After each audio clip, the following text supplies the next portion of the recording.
prosesi izləyin, bax. Silikonlar vuruldu T profillərinin üzərinə.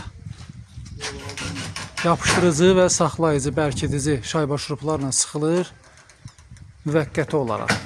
Sonra açılacaq bir neçə gündən sonra açılacaq o şayba şuruplar.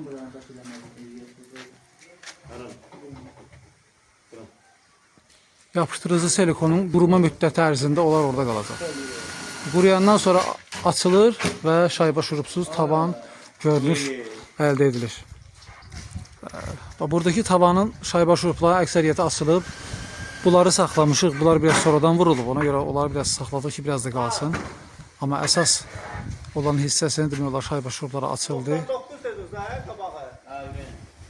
Tapanlar deyirəm. 99'a birinci kəs. Bu da Elçin ustadır. Daşları kəsir, yonur, ölçüyə uyğun verir.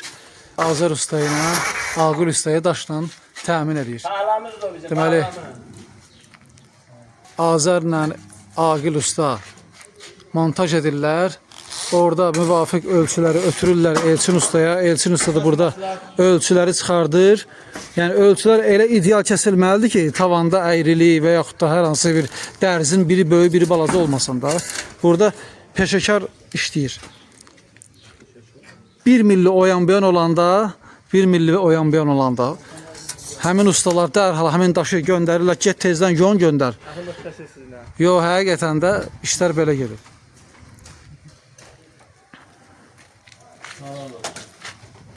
Komanda işi də, komanda işi.